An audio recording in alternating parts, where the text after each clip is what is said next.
1. Fruits. Fruit is the result of reproduction between pistils and pollen in plants.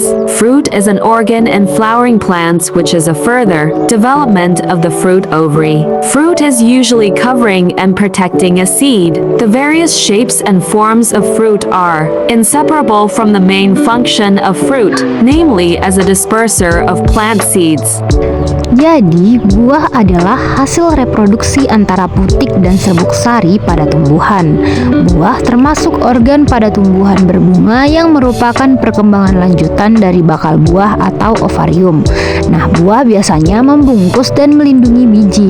Aneka rupa dan bentuk buah tidak terlepas kaitannya dengan fungsi utama buah, yakni sebagai pemencar biji tumbuhan.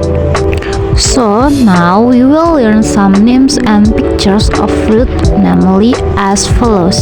Jadi, sekarang kita akan mempelajari beberapa nama buah, gambar dari beberapa buah yang akan kita bahas berikut ini.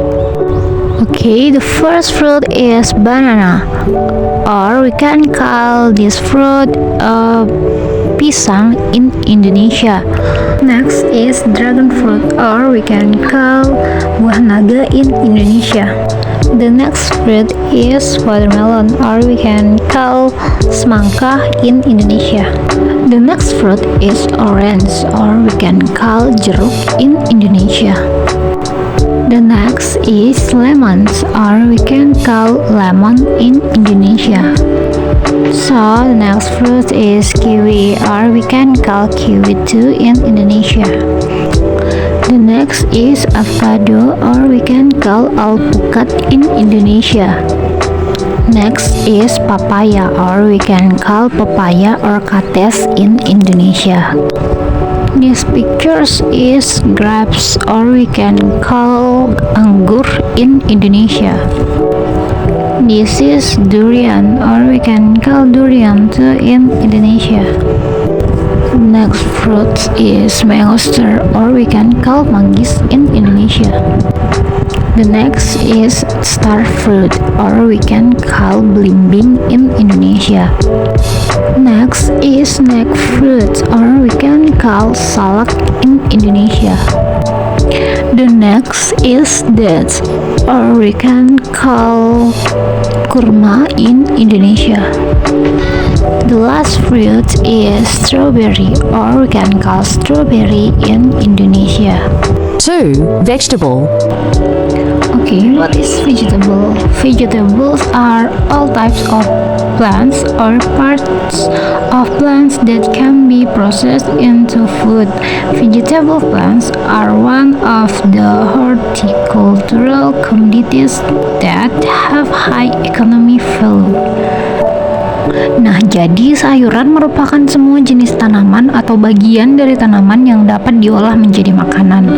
Tanaman sayuran merupakan salah satu komoditas hortikultural yang mempunyai nilai ekonomi yang tinggi. Okay, so now we will learn and get to know the following types of vegetable. Jadi sekarang kita akan belajar mengenai beberapa jenis dari sayuran yang akan kita bahas satu persatu berikut ini. First vegetable is corn, or we can call this jagung in Indonesia. The next vegetable is tomato, or we can call tomat in Indonesian. The next vegetable is broccoli, or we can call broccoli in Indonesia. Next is cucumber, or we can call timun in Indonesia. Okay, the next is chili, or we can call cabai in Indonesia. The next is paprika, or we can call paprika in Indonesia. The next vegetable is Chinese cabbage, or we can call sawi putih in Indonesia. The next vegetable is beetroot or beet, or buah bit in Indonesia. Namun seringkali buah bit tersebut dikira sebagai buah-buahan, namun pada dasarnya bit merupakan sayuran or vegetable, not fruit. Next is pumpkin, or we can call labu in Indonesia. The next vegetable is artichokes, or we can call artichokes or kacang polong in Indonesia. The next vegetable is seledri, or we can call seledri in Indonesia, or daun sop. After that is potato, or we can call kentang in Indonesia. The last vegetable is carrot, or we can call wortel in Indonesia.